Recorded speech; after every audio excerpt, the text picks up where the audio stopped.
A máme to tu po roku opäť, romantiku spojenú s vyťahanými sveterami, rolákmi, čajom, ktorý môže byť aj horúci, aj studený, už záleží, kto má na čo akú chuť.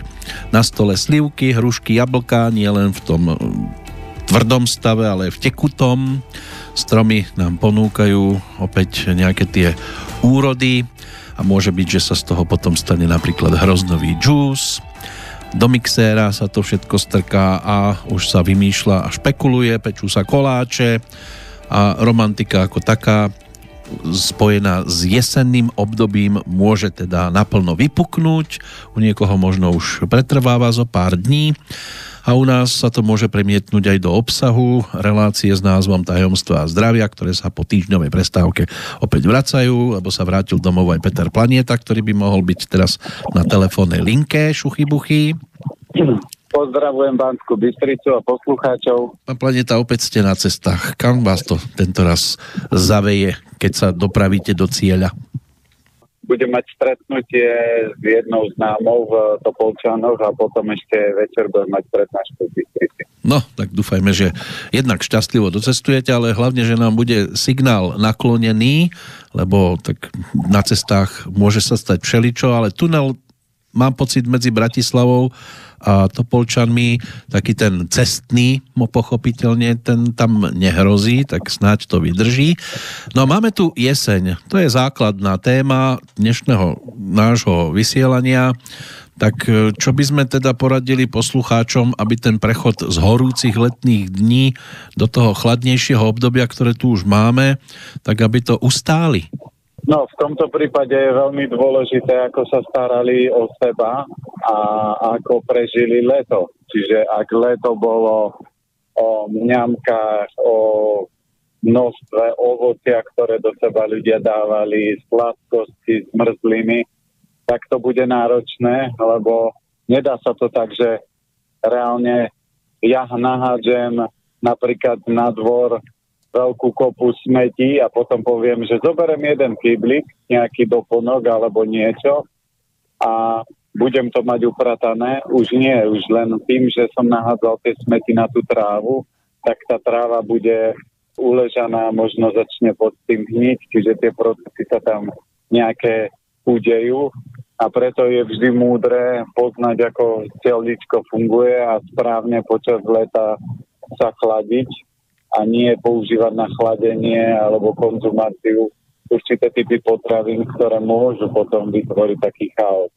Čiže ak niekto si uvedomil, že no dobre, vyzerá, že Planéta hovorí o mne, že tie zmrzlinové párty alebo tie ovocné som si zažil, tak ak sa chcem tomuto vyhnúť, čo samozrejme záleží, ako vaše telo vám to bude alebo nebude tolerovať, tak vy môžete urobiť presne to, že teraz prestanem sladké ovocie konzumovať a všetky mliečne výrobky, lebo to takisto oslabuje pľúca a hrubé črevo, lebo v krátkom čase, tým, že došlo k takému výraznému ochladeniu zase, tak v podstate ten imunitný systém bude kolabovať a tí ľudia skončia a začne sa rozvíjať ako klasika na jeseň a po Vianociach, lebo také tie najväčšie chrypkové epidémie bývali vždy po Vianociach, po lete a po Veľkej noci, čiže to máme také 3 najsilnejšie obdobia.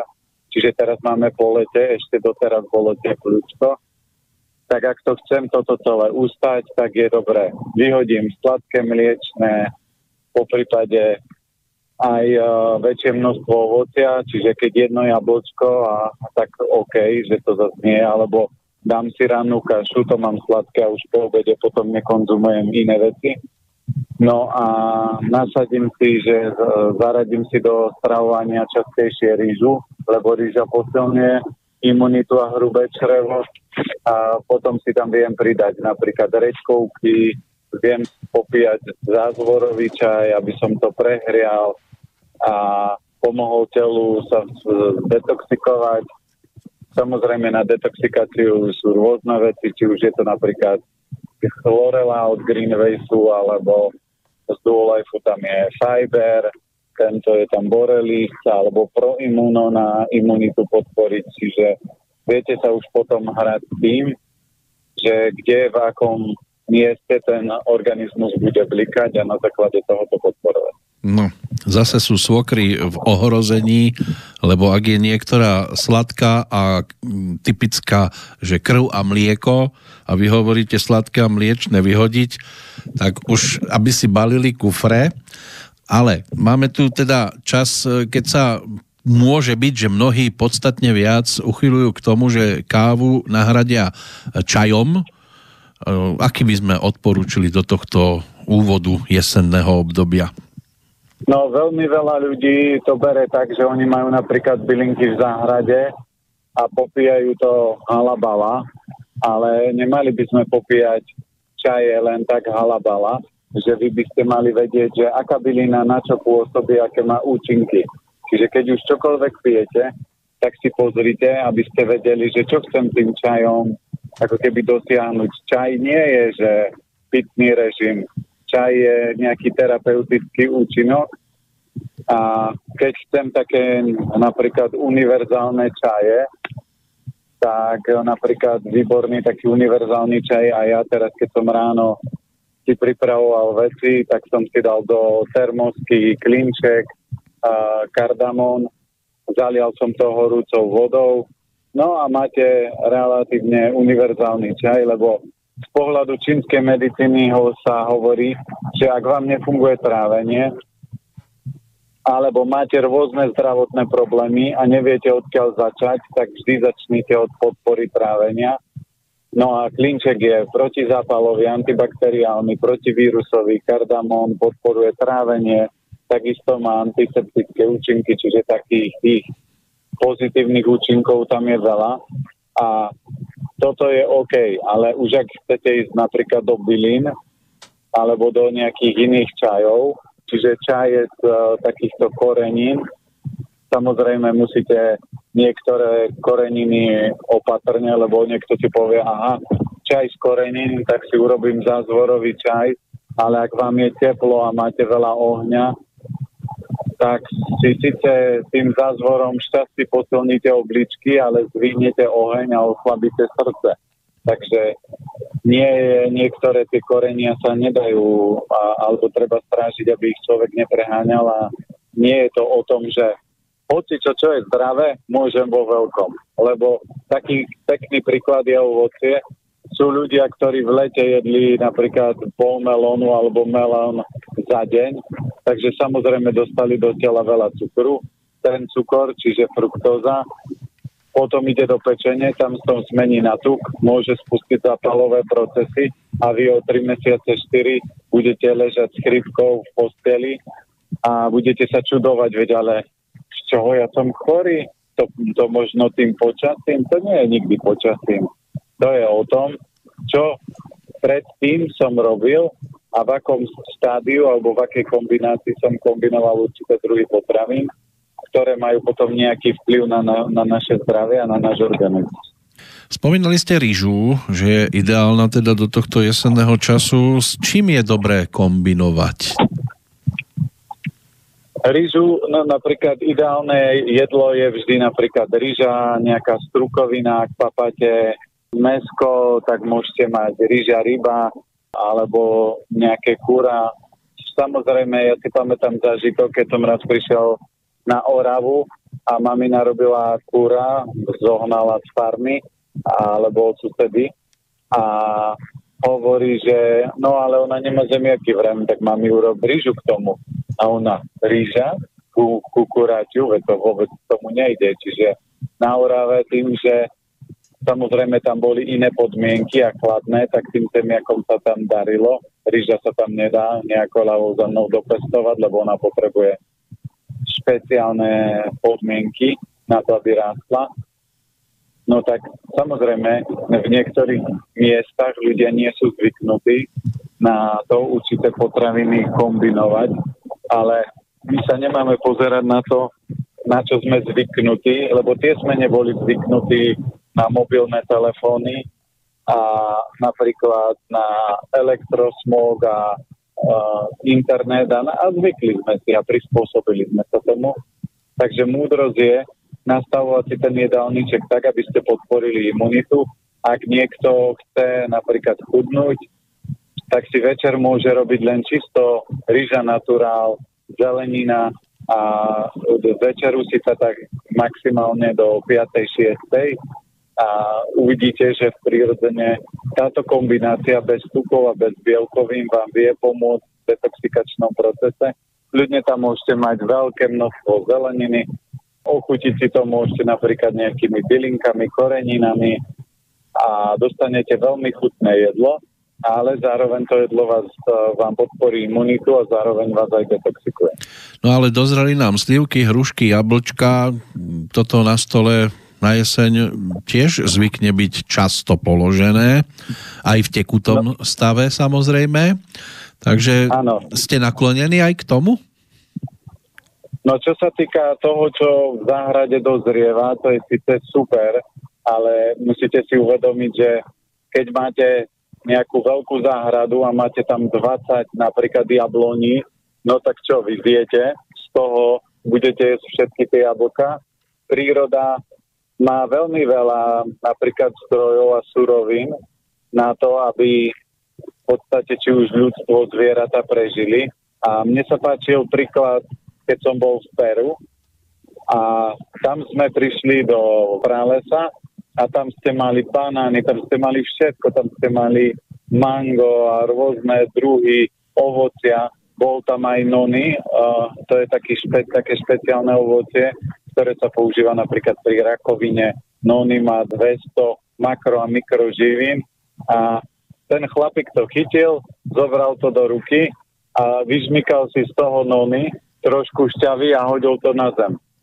A teraz my sme sa tak ako keby čudovali, že také drahé a on takto s tým mrhá.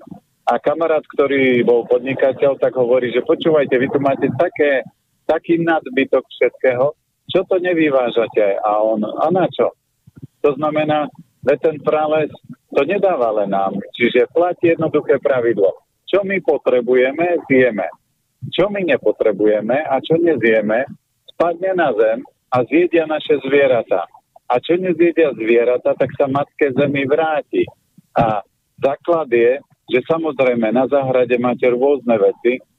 Keď má človek problém s hrubým črevom alebo so zápchami, napríklad slivky sú super a môžem ich konzumovať. Ale ak mám riedku stolicu a budem konzumovať slivky, no tak ja si svoj zdravotný stav nezlepším, len ho zhorším, lebo tie slivky oslabia ešte to hrubé črevo, oni ho nedajú do poriadku.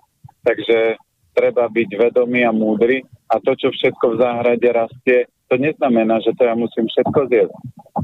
No, riedku stolicu viete dosiahnuť aj potom, keď si dáte napríklad takú jablčnú šťavu. Áno, alebo nejakú dobrú šaraticu. Áno, alebo kapustu kyslú. No áno, ale toto sú také, že ideálne veci, čiže platí to. Ja napríklad som mal viacero zdravotných problémov a ja dneska stojím na nohách, neležím v posteli, nemávam chrípky a takéto veci, len preto, že ja napríklad nekonzumujem ovocie. Ja som miloval ovocie. Samozrejme, keď niečo konzumujem a keď niečo dávam niekedy do kaše, niekedy hovorím, lebo aj dneska som mal napríklad na raňajky misopolievku a do toho som si dal zelenina a konopný proteín. Takže toto je také, že moje častejšie, alebo nejaké kaše. A kaše robím skôr na slano ako na sladko. Čiže keď si zoberiete, že keď budete jesť zeleninu v akomkoľvek množstve a v rôznych pomeroch, tak nikdy si tak neublížite, ako v tom istom množstve, keď budete napríklad jesť ovocie. Takže preto, keď už niekto chce jesť ovocie, tak také malé, bobulovité, čučoriedky, černice, brusnice. Čiže toto by ste mali mať viac, maliny alebo jahody, toto by ste mali mať v záhrade, lebo toto sú také, že malé, bobulovité ovocia a oni sa rátajú do superfood. Čiže majú veľké množstvo dôležitých živín v tom takom optimálnom pomere, ale nemáte tam veľa cukrov. Čiže keď už zoberieme jablko je tak o šťave a o málo množstve vlákniny, je tam viacej tekutiny, ale toho cukru tam je stále dosť. Čiže ak si dá človek jedno jablčko alebo množstvo ovocia za deň, čo by ste mali skonzumovať, je ako vaša dlaň. Čiže keď z dlane urobíte mističku, tak vám tam vojde jedno jablko. Ale tam vám nevojdu, že 4 jablka, pol melónu alebo nejaká miska jahôd, že máme plnú záhradu jahôd, tak ja si dám teraz misku a toto som si dal na raňajky. Treba si uvedomiť, že ovocie nie je na klasické konzumovanie. Ovocie z pohľadu výživy sa bere ako dezert alebo ako korenie, ktoré by ste mali používať. Nikto si nezobere, ako keď bol film Wasabi, že chlapík si sadol, joj, to je aká dobrá zelená pasta, Jean Reno, a tak viedal, a ten druhý kolega, že a teba to neštipe, a on že, no nie, je to tak jemne, to je také príjemné, a on si dal trošička a išiel sa tam zhorieť, že zoberme si ani wasabi, ani zázvor si nikto nepríde a nepovie, no dobre, tak toto idem mať teraz dneska na obed, nakrájam si zázvor a že by som ho jedol. Ak by ste toto robili, tak si tak či tak odpálite svoj organizmus a vytvoríte nerovnováhu. Čiže zdravie je o rovnováhe a my potrebujeme, aby do nášho tela vstupovalo optimálne množstvo potravín v optimálnom množstve koncentrácie, čo sa týka živín, vitamínov, minerálov, stopových prvkov. No ale nás od detstva učili, že treba jesť hlavne veľa ovocia, aj zeleninu samozrejme, ale to ovocie bolo dávané asi viac do popredia. Bolo, no prečo? Lebo zoberme si, že keď boli moreplavci, tak oni tam mali chorobu, neviem, či sa to skorbut volala, alebo ako bola tá choroba. A v podstate oni zistili, že to bolo nedostatkom vitamínu C. Takže väčšina tých moreplavcov, keď to bolo v dávnych dobách, tak vždy bolo jasné, že počas tej plavby niekto zomrie, ale oni nevedeli definovať, že prečo tí ľudia zomierajú. Až raz prevážali citrusy a zistili, že počas tejto plavby nikto neuchorel na tú záhadnú chorobu a odvtedy to pozorovali a zistili, že tak je to vitamínom C, takže tí moreplavci si na také dlhé trasy, lebo oni niekedy na tom mori boli dlho a nevystupovali na breh, že by si tam dali nejakú zeleninu a oni v podstate nejaké sušené mäso a ešte niečo, čiže tam nebola žiadna zelenina ani žiadne ovocie a z tohto dostali tento typ choroby. Takže zoberme si, že ovocie preto tak ako keby tlačili. A keď si zoberieme ako deti. Ja som chalan z Oravy, my sme bývali v bytovke, ale nebolo o tom, že máme plnú záhradu jablk a teraz máme plnú záhradu toho a toho.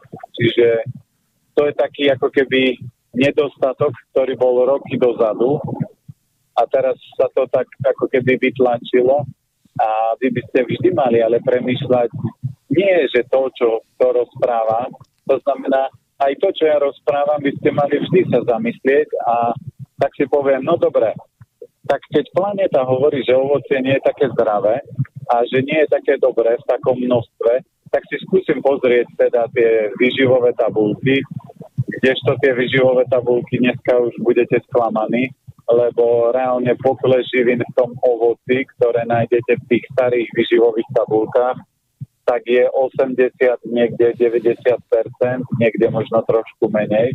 A ľudia si stále myslia, že ja jem napríklad banán, alebo ja jem toto a do tela dostanem vitamíny, minerály, stopové prvky. To je také všeobecná báchorka.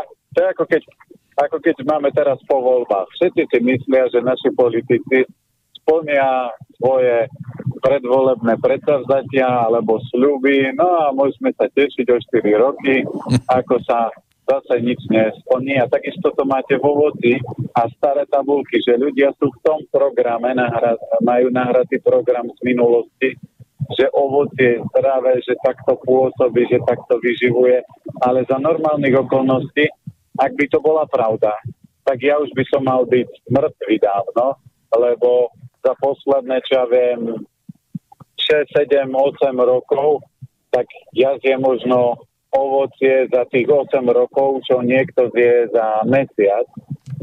A ľudia sa čudujú, že no tak, ale potom ako to je možné? No preto, lebo Matrix vždy posiela povrchové informácie a dneska aj na internete nájdete kohokoľvek, kto sa tam postaví a povie, jedzte veľa ovocia, pozrite, ja som zdravý z ovocia a ja jem ráno na obed, večer si robím smoothie, ovocné šaláty a pozrite, aký som zdravý, ovocie má veľa vitamínov, minerálov, stopových prvkov a keby ste sa spýtali akých, tak vám to nevie vydefinovať.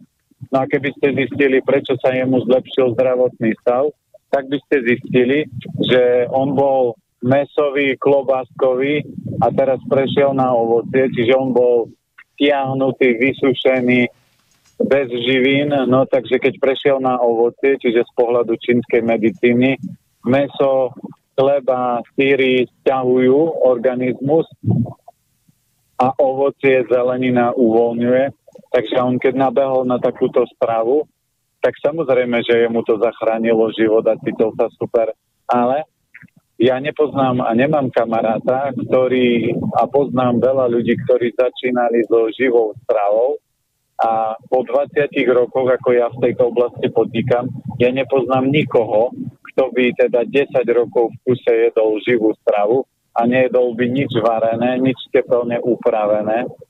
Takže toto je prirodzený efekt toho, že aj tí ľudia, ktorí sú napríklad v sezóne na živej strave, tak keď príde zima a takéto chladné počasie, tak prechádzajú do toho, čo väčšina ľudí, čiže si začnú variť polievky, strukoviny a nejaké veci, aby sa prehriali.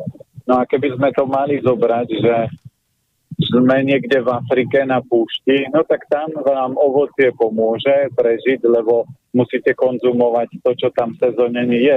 Nie, že si vy poviete, že OK, tak ja teraz pôjdem do piesku, nazberám si mrkvičku, tam vyrastie kalerát, aha, tuto na poličku mi rastie rýža. Čiže v tej prírode je to vždy neuveriteľne múdro zariadené, že v tom prostredí, v ktorom sa momentálne nachádzate, máte zložky živiny a suroviny na to, aby ste prežili. A čo je typické napríklad pre naše prostredie, tak máte napríklad jačmené krupy, ovoz, máte tie severnejšie časti pohánku, máte strukoviny, čiže fazula u nás bola vždy základná surovina, ktoré babky varili. Takže na týchto základných surovinách my by sme sa mali hýbať, no ale samozrejme ľudia organizmus majú slabý, vyčerpaný, tak a médiá fungujú geniálne, ukazujú vám rôzne divoké kombinácie, takže ľudia takto zvláštne jedia, ale tým pádom ten systém sa rozlaďuje. A ak chce človek žiť dlho, tak by mal konzumovať hlavne jednoducho, čiže jednoduchá strava zabezpečí, že vaše trávenie funguje jednoduchšie a vy ušetríte veľmi veľa energie. Tak v médiách vám hlavne povedia, že vaša mama varí lepšie ako moja. To je zaujímavé. A to by som... Ale keby sme boli v Amerike, tak ich zažalujete za to, že klamú. Lebo... Sú prípady, keď sa to dá dokázať, že to nemusí byť pravda. No lebo keď tam varia chlapi, tak poviete, oni klamú, lebo vy tvrdíte, že moja mama varí lepšie ako vaša, ale reálne varia chlapi, takže to nie je mama. Takže vy klamete ľudí a už len za toto by ste mohli ich zažalovať, keby sme žili v Amerike. Áno. Vy ste tam spomínali rozdiel medzi ovocím a politikom. Treba povedať, že ovocie na rozdiel od politika nikdy nič nesľubovalo. To skôr tí, ktorí to ovocie predávali. Ale ešte jedna vec, ktorá k tomu... No ale to má jednu spoločnú vlastnosť. Že oboje to hnie. Takže... A to nemusí byť ani politik. Keď stretnete hnilého človeka, tak to vôbec nemusí ísť z parlamentu.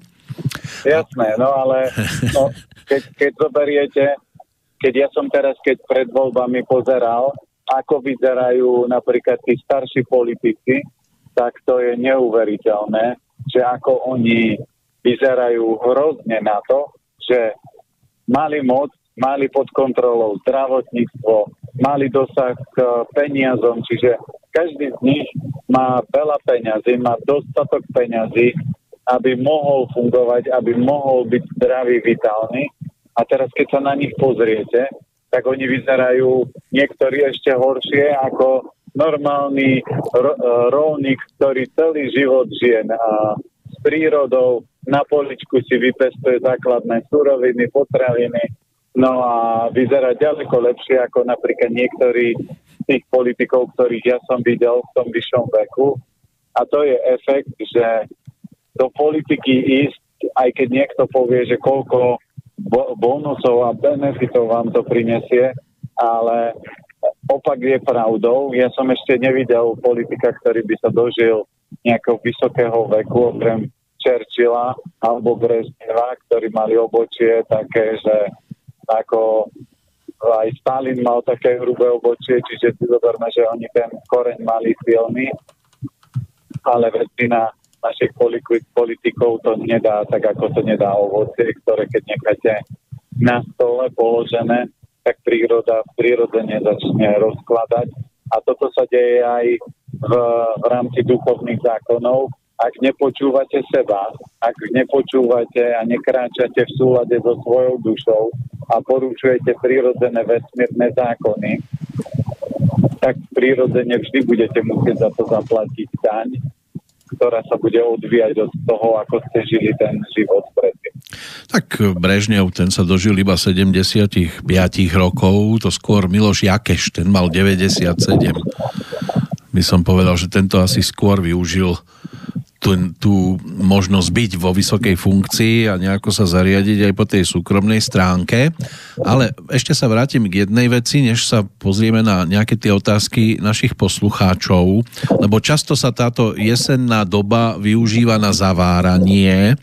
Tak ako ste naklonení k tejto činnosti a či taký napríklad slivkový lekvár a podobné výrobky z toho všetkého sú vám tiež pochutí, alebo máte radi a radšej ste naklonení, keď si to jeme, ako to vyrástlo a vôbec to nejak extra neupravujeme? No platí to, že reálne vám stačí na to, aby ste napríklad prežili zimu, vám stačí koreňová zelenina a súd kyslej kapusty. To znamená, keď ste trojčlenná rodina, tak vám stačí normálne súdok, koreňová zelenina zo záhrady a viete to zvládnuť a viete to prirodzene na tomto prežiť. A všetko ostatné sú bonusy. Samozrejme, ak máte doma 4 malé deti, hlavné krky, tak určite na to, aby ste tú zimu zvládli a oni potrebujú ako keby aj tie jednoduché cukry, čo ja viem, dávate im kašu ráno a do kaše nejaký džemík, tak môžete toto robiť, čiže robiť napríklad ale klasickým spôsobom slivkový lekvár, čiže varíte ho dovtedy, kým sa voda neodparí a nepridávate do toho žiaden cukor, takže je to OK. Alebo sterilizovať a konzervovať, či už je to nejaké ovocie, že čučoriedky, alebo nejaké iné ovocie, že si to jablko, ktoré mám, nastrúham, trošku soli a zasterilizujem, čiže viete pozrieť. Ja presné postupy už si nepamätám, lebo ja som nikdy nebol zastanca toho, aby som napríklad niekoľko dní v rámci svojho života venoval tomu, že zaváram niečo. Takže keď tak my si robievame len na zimu takú zeleninovú nátierku, čiže to máme potom taký dressing cestovinám alebo takýmto veciam. A keď máte napríklad na záhrade veľa úhoriek, tak si môžete robiť klasické úhorky, ale takisto keď to robíme my doma, tak nepoužívame klasické deko, kde sú nejaké suroviny, ktoré nie sú OK a konzervanty, takže my vlastné deko si vyrobíme, čiže keď už chcete niečo zavárať, sterilizovať, tak to urobte tak, aby ste do toho nenasypali niekoľko kil cukru a poviete si, no dobre, a teraz budem zdravý, lebo ja mám čučoriedky a budem ich konzumovať v zime s cukrom. No tak čučoriedky s cukrom vám moc nepodporia ani obličky, ani trávenie, lebo ten cukor spúšťa zápalové procesy. Takže nájdite formu, keď už chcete tomu venovať čas, tak nájdite formu, tak aby keď to sterilizujete, konzervujete, aby ste to urobili čo najlepším spôsobom. No a ten, kto má napríklad len jedno dieťa, no tak ja určite by som nerobil kvantum kompótov a takýchto vecí. Vám stačí v bioobchode si kúpiť, sú také, že francúzske džemy, kde oni sú prisladzované len hruškovou šťavou a máte čučoriedky, jahody, máte takéto ovocia a ten jeden džem si kúpim a nebudem predsa deň, dva alebo niekoľko stáť v kuchyni, lebo myslíte na to, že prioritne vždy by ste energiu mali venovať číslo 1 sebe a číslo 2 potom máte manžel, potom máte deti a potom je všetko ostatné. Samozrejme, babky väčšinou hovoria, ale to je pre vnúčatá, aby mali čo papať, hej, a nasypejte im tam pol kila cukru, alebo koľko. A potom sa pýtate, a prečo je zase malá chorá? A prečo je má zase, a čo veď, tak jej niečo iné daj. A tak potom idete k doktorovi a to veľakrát je len z takýchto malých banalít, ako niekto povie, že no čo, trošku cukru v čučoriedkovom kompote ešte nikoho nezabilo. Veď my sme to tiež jedli. A keď sa spýtate babky, hej, vy ste mali cukor do čučoriedkového džemu? Ako ste, alebo kompotu? Ako ste, odkiaľ? Veď cukor bol drahý. No tak, my sme tam toho dávali také, alebo a dostanete odpoveď, lebo keď idete do tej hĺbky, tak cukor bol vtedy poklad, že to nebolo niečo, čo štandardne mali ľudia dostatok. Biely cukor len bohatí ľudia a chudobní ľudia používali ovocie alebo takéto, aby mali nejakú sladkosť. Takže my sme sa úplne odklonili od toho a hlavne ovocie obsahuje veľmi veľa cukrov, takže my by sme mali veľa cvičiť, športovať. Takže z môjho pohľadu, keď už sa chcete a chystáte, tak si to nastavte týmto spôsobom. Ja obdivujem a klobúk dole, kto je schopný, že keď prídete na návštevu a otvoríte špajzu a on má plnú špajzu, kompótov, také. A keď sa nakoniec pozriete, tak zistíte, že tie kompóty niektoré majú 2-3 roky, lebo no, tak sme to stihli zjesť a nestihli sme toto s týmto urobiť. Takže to je zbytočná strata času. Myslíte na to, že na tomto svete dve najvzácnejšie komodity nie je kompot, není sú ani vnúčata, ktoré jedia váš džem, ale dve najdôležitejšie komodity na svete je energia a čas. A toto sa nedá kúpiť a nedá sa ako keby doplňať. Vy sa môžete o tú energiu len starať. Čiže to množstvo energie a času, ktoré máte, buď miniete na to, že som každé leto alebo každú jeseň mesiac zaváral, potom na Vianoce piekol 152 koláčov, ktoré mi zase nikto nejedol, potom som to napchal do mrazáku. Potom na Veľkú noc som zase piekol a zase robil toto, alebo piekla, lepšie povedané, lebo piekol je divná kombinácia. Chlapi väčšinou, kde sa robí, nezavadzam. Ano. A samozrejme, čo s výnimkám. Takže si zoberte, koľko času človek stratí a žena väčšinou si tak povie, že keď dokončím školu, tak by som sa chcela tomuto venovať, alebo chcela by som cestovať. No ale potom stretne na vysokej škole fešáka, zalúbia sa, otehotne, no dobre, tak keď vyrastie dieťa, keď bude mať 3 roky, tak potom sa narodí ďalšie dieťa, potom to dieťa má taký problém, také musím riešiť iné veci, potom mama je zase chorá, potom zase, už keď si poviem, deti majú 20, už konečne sa môžem venovať sebe, príde dcera a povie, mami, my sme tehotní, budem potrebovať tvoju pomoc, môžeš nám pomôcť. No a takto prejde, vy máte 50-60 rokov a si poviete, a život mám za sebou. Takže každý zvážte, ako chcete so svojou so svojimi najvzácnejšími komoditami a to je energia a čas narábať. No hej, vidíte, lenže keď niekto príde s tým, že mami, čakáme dieťa, no ty si pekne zavaril, to si radšej mohol zavárať. No tak ale to je potom lepšia aktivita, lebo kompot vám zobere len, čo ja viem, možno týždeň života, ale dieťa 20. No je to trošku iné zavarenie ako pri tých sklenených pohároch a viečkách. No to v každej rodine asi zrejme zažili. No ale áno, len si zoberte, že dieťa nemôžete šupnúť do špajze a tu budeš ticho a tu budeš teraz sedieť a nič. To je piškotka trošku iného druhu.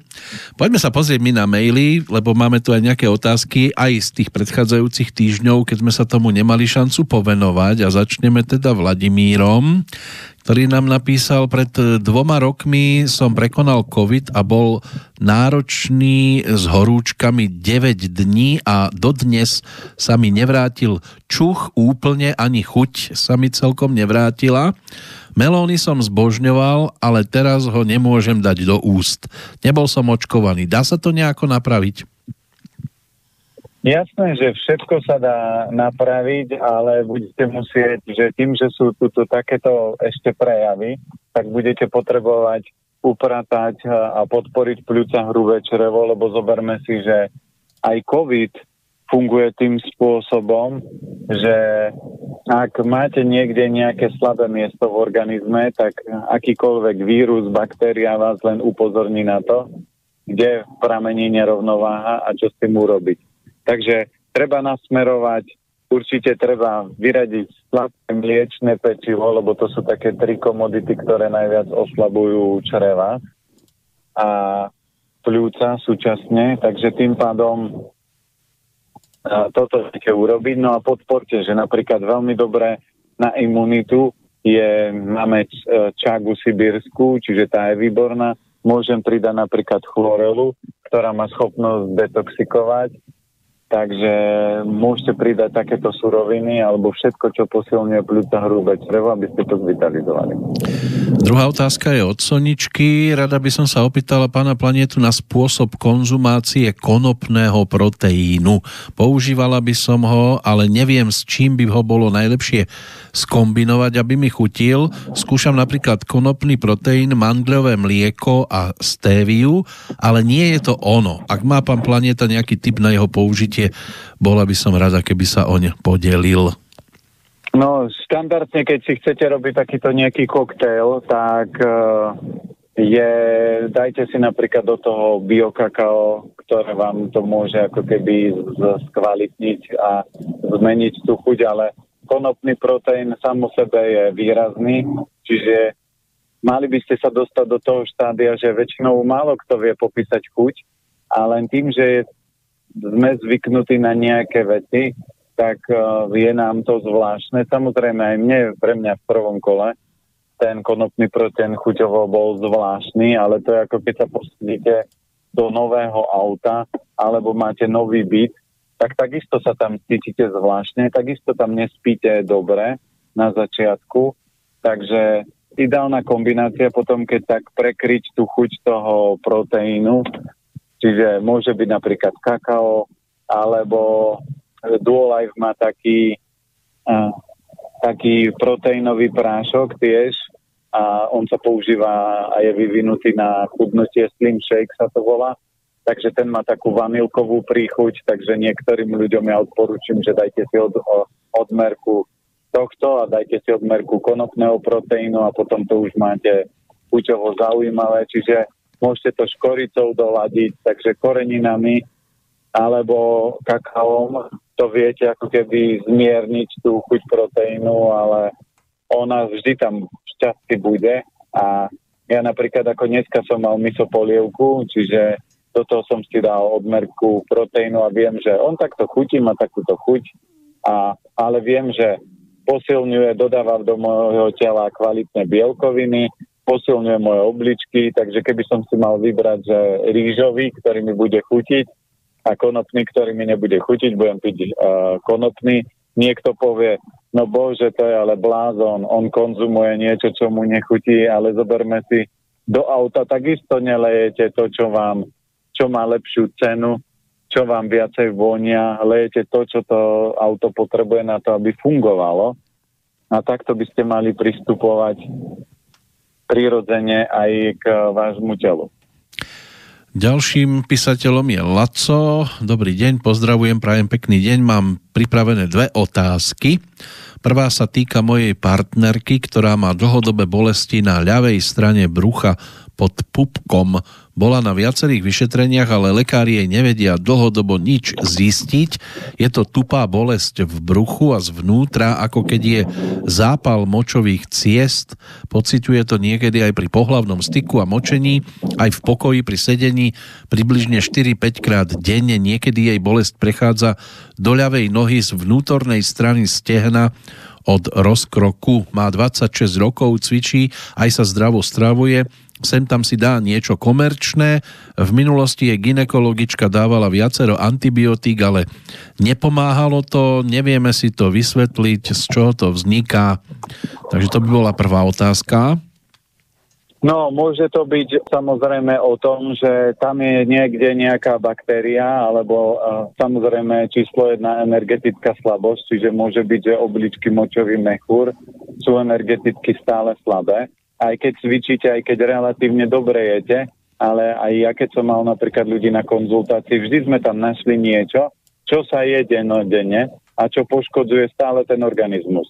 Čiže zoberte si, že to je ako keď vám máte pohár a máte v ňom malú dierku a cez ten pohár stále vytieká a vy tam stále dolievate vodu a čudujete sa, prečo sa ten pohár stále vyprázdňuje, keď vy si ho dáte na stôl a prídete a ten pohár je prázdny. Takže to je kvôli tej dierke. Čiže platí v tomto prípade, že treba nájsť, kde tam je to, čo možno ten organizmus poškodzuje a kde je tam nerovnováha a na základe toho potom to podporiť. Ak by ste to chceli napríklad riešiť takto jednoducho odpoveďou, tak určite treba vyradiť sladké mliečné pečivo, lebo toto je také najsilnejšie. Zaradiť silné vývary, silné polievky, to znamená vývar hovedzích kostí alebo slepačí vývar, aby ste tie obličky, močový mechúr podporili. No a sústrediť všetko na podporu obličky, močový mechúr, napríklad na takéto zápalové procesy. Ak trvajú a sú tam také tie bolesti pri močení alebo pri pohlavnom styku, ako bolo definované, tak treba si cez www.planetanatúr objednať koloidné striebro, aspoň liter. No a v podstate koloidné striebro my vždy používame na takéto nejaké veci, ktoré sa dejú vnútorne, lebo koloidné striebro zaberá na 600 až 700 vírusov a baktérií naraz. No a podporil by som obličky, čiže z nejakých doplnkov na obličky je Prostik dobrý, Duolife má nový produkt, volá sa to Astaxanthin, to je veľmi silný antioxidant, ktorý je protizápalový, takisto, takže reálne v dnešnej dobe, že ak má niekto niečo slabé, problematické a nevie si dať rady, tak Astaxanthin, to je výťažok z riasy, je veľmi silný antioxidant, je silnejší ako C, ako E-vitamín, ako aj resveratrol, takže v tomto prípade je fakt, toto je úplne taký, že univerzálny produkt. O tom si ešte na maratóne porozprávame trošku viacej. Mm-hmm. No, a napríklad ešte tretia vec, ktorá je Maca, čiže Duolife má takisto teraz nový produkt, sa volá Maca a tým pádom to je ako keby peruánsky ženšeň, ktorý takisto vitalizuje obličky, močový mechúr a všetko okolo mužských, ženských orgánov. Keď ste tam spomínali ten príklad s pohárom a dierkou, jeden mal takú dierku v peňaženke, tiež mu bolo povedané, že, lebo sa sťažoval, vieš, idem s priateľkou do obchodu a nejako mi z tej peňaženky sa zrazu minie veľa peňazí, tak mu ten kamarát hovorí, to máš kvôli tej dierke. Myslel v peňaženke, samozrejme. Teraz... Áno, podľa mňa To bol iný dôvod, ale dobre. Áno, nie je dierka ako dierka. Druhá otázka od Laca je z trošku iného súdka. Týka sa obyčajnej ryže a obilnín kupovaných v bežnom obchode, takže striekaných. Patrik Linhart nedávno v jednom z videí povedal, že tepelnou úpravou alebo sušením sa pesticídy vyparia. Tvrdí, že tam zostane minimálne množstvo, ktoré nie je škodlivé. Aký máte na to názor vy? Pôjdeme k tej téme, čo sme preberali pred chvíľkou. Najdôležitejšie na všetkých potravinách je energia, ktorú tú potravinu majú. Takže keď si chcete vyberať, ja to vždy používam príklad, že ak si chcete kúpiť kvalitné auto, dá sa kúpiť auto Mercedes alebo Porsche a dá sa kúpiť Trabant alebo dá sa kúpiť nejaká obyčajná najlacnejšia nejaká verzia auta, čo ja viem, či to môže byť Škodovka, alebo to môže byť napríklad Ford Fiesta, nejaké malinké auto. Samozrejme, tie auta už sú kvalitnejšie, ale nikdy nemôžete to porovnať s tým autom, s tými luxusnými autami. No a takisto je to s potravinami. Myslíte na to, že každá potravina, ktorá prejde chemickým procesom a najdôležitejšie pri pestovaní je, keď to nazveme ako keby výživa tej pôdy, čiže to je ako mikrobióm v našich črevách, takže pôda má mať mikrobióm, ktorý zabezpečuje, že potom tie jednotlivé obilniny, strukoviny, zelenina majú určité množstvo živín a všetko to, čo potrebujú k svojmu životu a to, čo potrebuje človek zase k životu. Lenže ak sú potraviny striekané, chemické, pestujú sa na pôde, kde sa roky strieka, takže tá pôda, obrazne povedaná, je mŕtva. Čiže reálne aj tie plodiny, suroviny potom vytvárajú iné problémy a ľudia sa čudujú, prečo ja mám problémy. Čiže taký krásny príklad je bezlepková alebo bezlepkári, čiže alergia na lepok, lenže ľudia pšenicu jedli roky, lenže nejedli takéto striekané a geneticky modifikované potraviny a tieto potraviny potom spôsobujú v tele zápaly a samozrejme potom, keď je zápal a tenké črevo to nezvláda, no tak potom alergicky reaguje na nejakú potravinu. Zoberme si, že koľko dneska ľudí má potravinových alergií, ale to nie je preto, že jedia kvalitné suroviny, ale preto, že jedia rôzne takéto upravené potraviny, striekané chemicky. Čiže ak by ste si mali vybrať, tak si vždy vyberte ekobio. Ak nemá možnosť, tak si môžem kúpiť komerčné, lebo vždy to bude lepšie, ako keď si kúpite napríklad chleba. Takže vy si vždy môžete vyberať menšie zlo. Ale ak ja si môžem vybrať, vždy si vyberiem čo najkvalitnejšie veci. No a ešte druhá z veci, prečo by som kupoval striekané chemické niekde v hypermarkete? Čiže bavili sme sa o tom. Veľa ľuďom sa nepáči, ako Slovensko funguje, ale chodia nakupovať do hypermarketov a hypermarkety tým pádom tie zisky, ktoré majú hypermarkety, idú tým oligarchom, čiže tým bohatým ľuďom, ktorí zase platia a manipulujú našich politikov, takže reálne čo ja s tým dosiahnem. Čiže na jednu stranu sa hrozím, že aké je zlé žiť na Slovensku a potom ako taký malý robotík alebo otročík vbehnem do prvého hypermarketu a kúpim si tam potraviny, jedlo, lebo možno sa mi nechce, čo ja viem, ísť niekde túto do bioobchodu. No dobre, je to síce možno trošku drahšie, ale je tam pani, ktorú ja podporím, čiže zabezpečujem tok peňazí. A ja teraz, keď som bol odcestovaný, tak som mal priestor čítať knihy, tak som si zobral takú, že minútovú múdrosť a tam boli rôzne zaujímavé citáty od majstra nejakého, joginského a potom som mal ešte jednu knihu na dlhovekosť. A obidve tie knihy sa zhodli v tom, že ak vy doprajete druhým ľuďom, to znamená, že ja dneska som zásadový, čiže ja väčšiu časť toho, čo kupujeme, tak my máme biopod predajňu. Jasne, niekto si teraz povie, aha, Planeta si robí reklamu na seba, ale ja vám nehovorím, že kupujte si to cez náš e-shop alebo cez náš obchod, ale ak ste napríklad v Topolčanoch, tak v Topolčanoch je obchodík, kde pani má biopotraviny. Ak ste napríklad v Žiline, tak aj v Žiline existuje. Ak ste v Košiciach, tak v Košiciach existuje. Ak je tam nafrflaný človek a nevenuje sa tomu s láskou, tak si nájdete druhý obchod a podporujte ľudí, ktorí to robia srdcom, ale nepodporujte Matrix, ktorý sa vám nepáči sa vám, ako to funguje a potom to robíte. A ja som zastanca toho a to je jedno, že či by to tvrdil Patrik, alebo by to tvrdil ktokoľvek, lebo ja som počul aj ako pán doktor Bukovský povedal, že pesticídy v zelenine nie sú nebezpečné a kľudne si ich môžete kupovať, ale podľa mňa človek, ktorý rozumie výžive, tak môže hovoriť, že je to menšie zlo. Ale ak povie, že to nemá vplyv na vaše zdravie, vždy to má.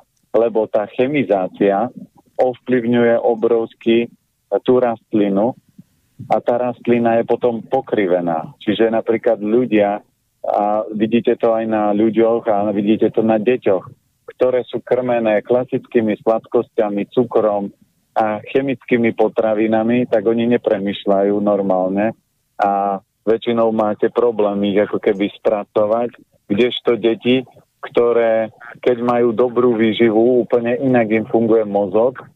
A ja teraz som mal tiež možnosť vidieť, a aj keď robím s deťmi tábory, tak keď mne chodili deti, ktorí mali že výbornú výživu, tak oni fyzicky aj rozumovo boli o triedu až dve oproti deťom, ktoré boli krmené normálne a mali ten istý vek a rodičia samozrejme občas im dali aj niečo zdravé. Takže každý si to musí zvážiť a uvedomiť a ak ste si není istí, tak si urobte svalový test na to, aby ste zistili, že či tá potravina je pre vás energeticky vhodná a či vás bude podporovať alebo poškodovať. No keď ste spomínali ten tok peňazí, tak zvyčajne to u nás funguje tak, že človek si kupuje tovar taký bežný v hypermarketoch, potom zistí, že má na to alergiu, tak uteká k doktorovi, ktorý mu predpíše lieky a on pokračuje v konzumácii toho tovaru, lebo je lacný a dostupný. Čiže aj takto môže vyzerať tok peňazí na Slovensku. No jasné. A potom samozrejme tie lieky a tým, že ste nezmenili podstatu, lebo to je ako na aute, keď vám svieti kontrolka, že dolejte olej a vyklepnete kladívkom, to robia lieky. Že mňa fascinujú bezlepkári, lebo keď som stretol akéhokoľvek bezlepkára, spýtam sa, čo jete? A oni, no my jeme bezlepkový chleba, kupujeme si bezlepkové sladkosti a vravím, tak vy ste len vymenili čerta či diabla za čerta. Takže reálne ich stav sa v živote nezlepší a samozrejme tým, že oni neodstranili príčinu, čiže oslabovanie toho tenkého čreva a ale jedia tie isté potraviny, ktoré ich ho oslabujú, len trošku v jemnejšej forme, no tak sa tam pridružia nové zdravotné problémy. Čiže to máte ako v politike. Zase ste si zvolili tých istých do parlamentu, no tak nemôžete chcieť zmenu. Takže platí to, že ak chce byť človek vitálny a už x poslucháčov to potvrdilo, že keď upravili výživu, zmenili určité kombinácie tých potravín, tak ich zdravotný stav, ich energetika obrovsky skočila, schudli, čiže získali ďaleko viacej a je to na každom z vás. To znamená, ak nebudete mať čo jesť a potrebujete prežiť a budete mať len v blízkosti hypermarket, OK, tak ho krátkodobo využite. Ale nemajte na tom postavený celý svoj život, lebo myslíte na to, že z nekvalitného materiálu nikdy neviete postaviť kvalitný dom. To znamená z nekvalitných surovín a problém všetkých tých surovín je, že keď majú konzervačné látky, sú chemizované tak oni energetiku ovplyvňujú a tým pádom vám neurobia a nevyživia a nepostavia telo, lebo z hnitého ovocia ťažko urobím nejaký dobrý ovocný koláč. Takže takisto je to aj vo výžive. A ja, keď som si není istý, tak vždy používam svalový test alebo kyvadlo. Niekedy aj bude nová stránka, tak začneme robiť testy potravín a čokoľvek si nebudete istí, tak mi pošlete, otestujeme a bude to ako keby energeticky dané, že OK, táto potravina má takýto vplyv a toto by som ja osobne nejedol, ale vždy je to na každom človeku. Si predstavte, že by takto ľudia postupovali, napríklad keby si išli postaviť rodinný dom, že z čo najlacnejšieho, koľko by tu bolo bambusových? No jasné, veď preto napríklad Amerika je v tomto zaujímavá, že ľudia hovoria, aká hrôza, veď ale oni tam majú všetko, to domy ako 3 prasiatka, že je slamený dom. To znamená... Oni to ospravedlňujú tým, že tam majú rôzne tie hurikány a aj tak mu to všetko zrúti, taký hurikán. No veď, ale hurikán, keby ste mali murovaný pevný dom, tak vám to neodfúkne celé a funguje to inak. Čiže rozprávka o 3 prasiatkách je krásny príklad toho, ako to teda funguje. Takže oni tam majú, keď pozriete tie domy, aj keď vidíte občas nejaké tie americké filmy, tak oni buchnete do steny a máte dieru. Skúste na Slovensku buchnúť rukou do steny a skončíte v lepšom prípade s narazenou rukou. No v týchto nových domoch už asi aj áno. V týchto už dáte aj cez stenu ruku. No, tak ale potom sa nečudovať, že ten dom nemá takú tú energetiku, a takisto to je teda s výživou. Takže každý by sa mal zamyslieť. Hovorí sa, že nie sme takí bohatí, aby sme mohli kupovať lacné veci. Ale Matrix vie presne, čo robí. Zoberme si, že ľudia počujú a Slováci počujú na slovo akcia Kuba vyhraj, takže oni chodia, kupujú relatívne akciové potraviny, ktoré majú ale veľmi nízku kvalitu, ale oni na tom obrovské marže. A na základe toho, samozrejme, keď človek zje jedlo, ktoré je prázdne a nemá dostatok živín, tak potom potrebuje ísť do lekárne, kupuje tam zase prázdne multivitamíny, ktoré zase mu nedajú to, čo potrebuje. Takže to je v celom začarovanom kruhu a on chodí z hypermarketu do lekárne, potom do hypermarketu zase do lekárne a ten kolotoč sa len zväčšuje, lebo tým, že to telo je stále prázdne, nemá živiny, tak si pýta viac. No tak ľudia potom jedia viacej a potom samozrejme priberajú. Priberanie spôsobí zase nové zdravotné problémy a sú v začarovanom kruhu. Aby sme sa my dokrútili, tak ešte jeden mailík. Dnes prišiel od Lenky. Dobrý deň, počúvam vás, vašu logiku na to, ako príroda dáva. Kurkumu tiež doporučujú plnú lyžicu s čiernym korením, ale ktorý národ je lyžičku samotnú kurkumy? Všade to dávajú do jedla, ale to sú stále vedci, vymýšľajú, že čo sa musí lyžička kurkumy vypiť alebo lyžička zázvoru. Mne to ide úplne proti prírode. Tak a keď vyladíte, ďakujeme Lenke, keď vyladíte sami seba, tak budete u vás fungovať sedliacky rozum. To znamená, že vypočujete si niečo, dozviete sa niečo, poviete OK, keď niečo, tak kurkumu si dám tu a dám si to do jedla, takže v poriadku, v pohode, a budete schopní sa ako slobodný človek rozhodovať, premýšľať a správne konať. Ak budete na komerčných potravinách, hypermarketových potravinách, tak vám hrozí jednoduchá vec, že budete slobodný otrok a budete sa báť čohokoľvek, čo sa deje vo svete, čo budú politici robiť, ako dopadne ten náš štát, aké také. Čiže tam bude kopec problémov. A keď sa bavíme, tak ľudia majú iba 3 v tej knihe, čo som čítal o dlhovekosti, teraz druhú, tak majú iba 3 úrovne strachu. Ten najväčší ľudský strach je, že zomrú. Pritom jediná vec, ktorá je u nás v živote bezpečná, je, že jeden deň, alebo jediná istota, že určitý deň zomrieme. To máme všetci bezpečie a istotu. Nikto tu nie je tak, že bude žiť do nekonečna, to znamená, že je nesmrteľný. Taký človek možno chodí medzi nami, ale o ňom nevieme.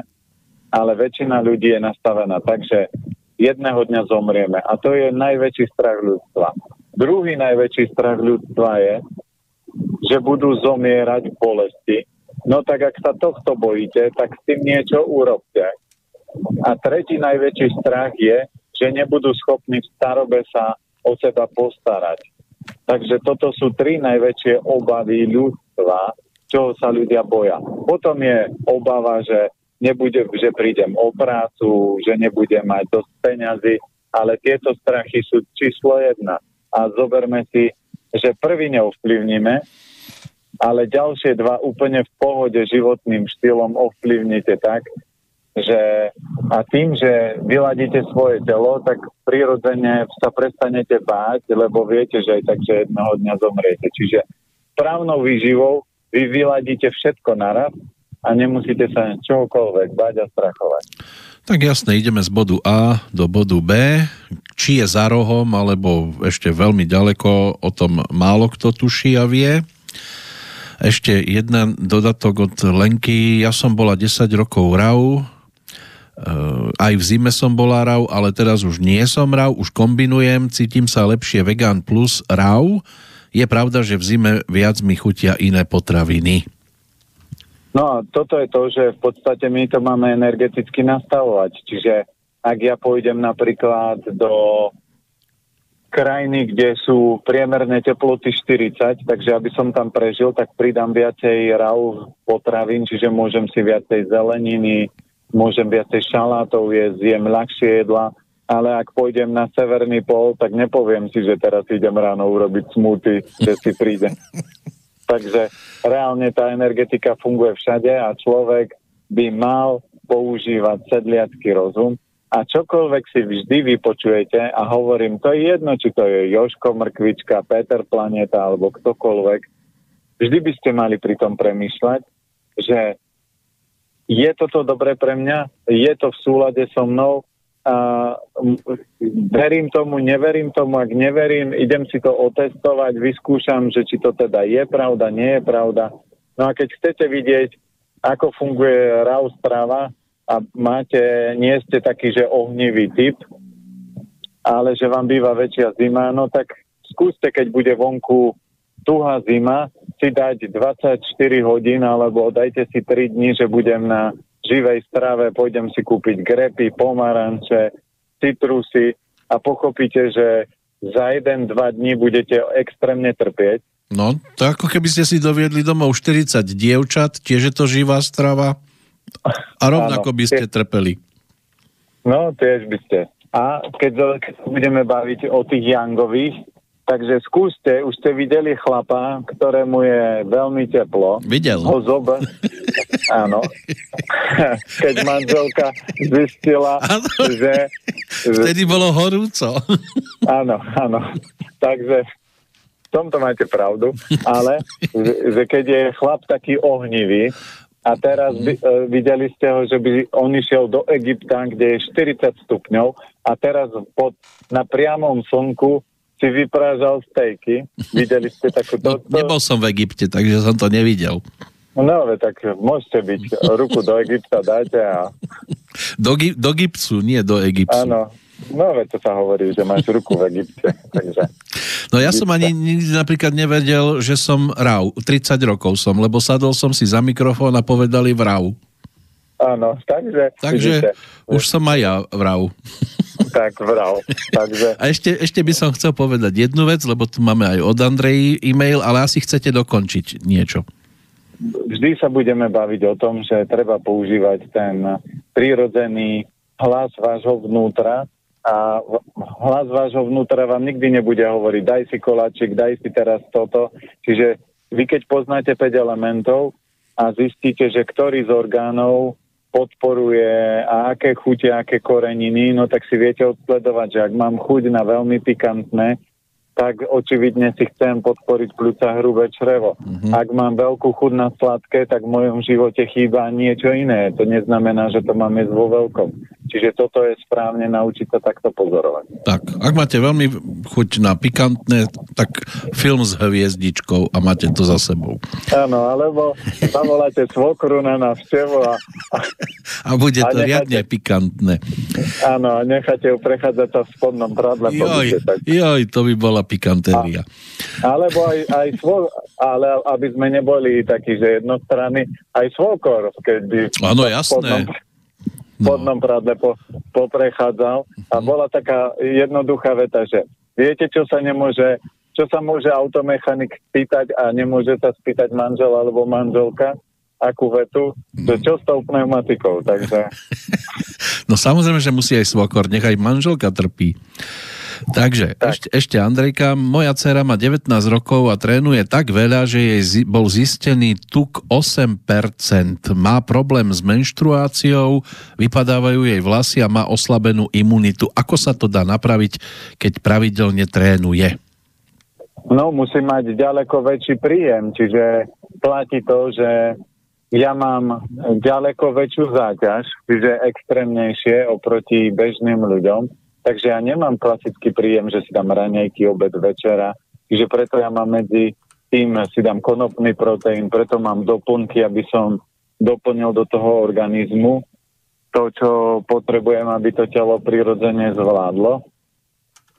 Takže takisto v jej prípade, čiže ak ona takto intenzívne športuje, tak najlepšia vec pre ňu je, že vy príďte na konzultáciu a rozobereme a pozrieme, že ako funguje jej telo a aké suroviny potrebuje ona si pridať alebo vylúčiť, ktoré by mohli ten organizmus oslabovať, alebo čo treba doplniť, aby tá výkonnosť tam bola a nešlo to na úkor potom oslabovania, či už imunity, alebo obličiek, alebo zranení. Lebo toto sa deje často, že tí vrcholoví športovci majú extrémny výkon, ale oni nemajú takú výživu. A keď ona takto trénuje, tak hovorím, bežná dávka čia semienok je 2 polievkové lyžice, ale cyklisti, keď sú na Tour de France, tak oni si dajú 40 za deň.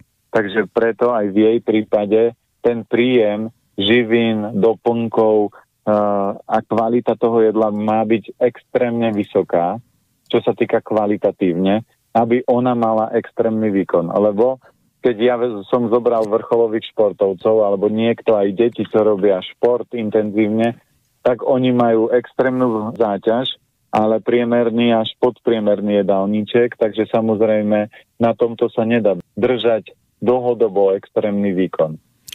A to cyklisti tam idú tých 3000 kilometrov za 3 týždne, to je pekná porcia. Ale už to bude bez Petra Sagana, ktorý teda na ceste skončil, ale snáď ešte bude dlho podávať dobré výkony aj v iných oblastiach. No a keď si zoberiete, že vidíte, ako funguje moja intuícia, čiže ja som tak 2-3 roky dozadu hovoril, že aha, pozrite, Peter Sagan padá a prirodzene sa to udialo, takže reálne vy viete, keď sa budete vyľaďovať sami so sebou, tak viete zachytávať a viete naciťovať, čo sa prirodzene deje.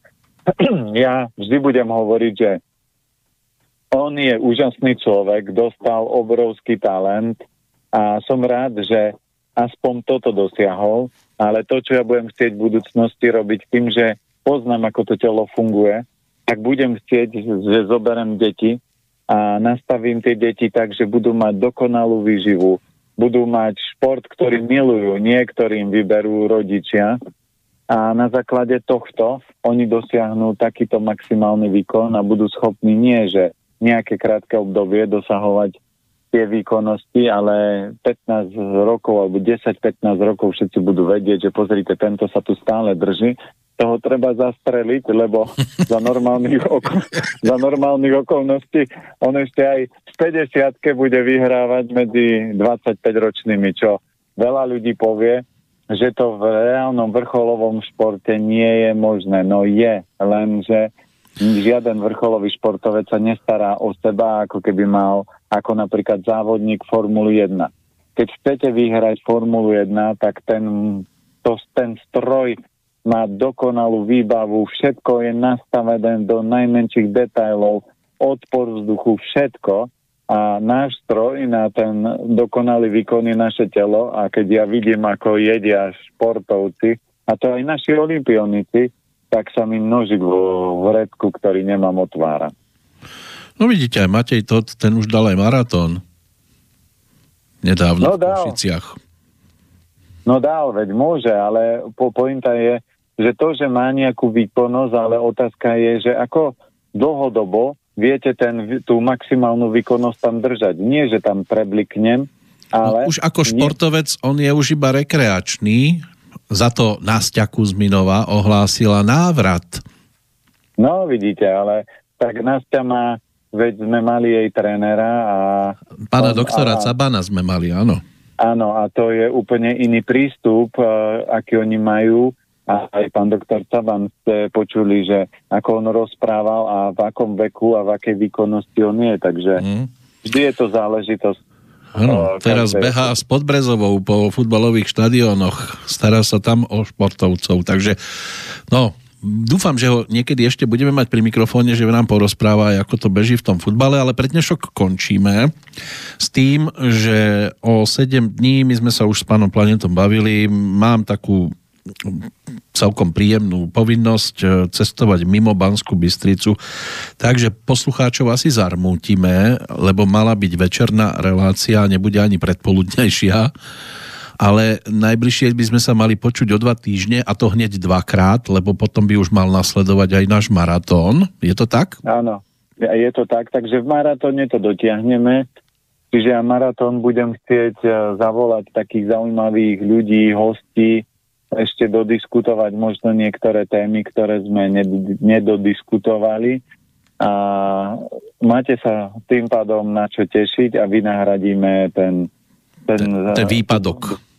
Ten výpadok, no ale tak pán Peter Kršiak má zaujímavú a veľmi dôležitú povinnosť, takže... Nebudem sa chváliť, ešte mi to nedali, keď mi to dajú a neodoberú hneď. Dobre, takže na maratóne vysvetlíte, kde ste boli. Áno. A to je presne o tom, že my vás máme radi. To znamená, sme radi, že nás počúvate, že sa vzdelávate, že tie veci zavádzate do svojho života, ale keď príde bod, že potrebujete sa venovať sebe, čiže toto je záležitosť pána Kršiaka, tak je priorita on a potom to ostatné, lebo zoberme si, že toto je ako keby správne nastavenie. Takže ja sa teším a na maratóne nám porozprávate, aká bola príjemnosť a čo ste teda doniesli odtiaľ. Tak sa budeme tešiť, ale o 2 týždne ešte v predpoludňajšom termíne si opäť budeme volať. Zatiaľ všetkým ďakujeme za otázky, za priazeň a dlhodobú vernosť a vám, pán Planéta, aj za ten čas, ktorý ste nám dnes venovali, tak sa tešíme o tie 2 týždne do počutia. Do počutia. Táto relácia bola vyrobená vďaka vašim dobrovoľným príspevkom. Ďakujeme za vašu podporu.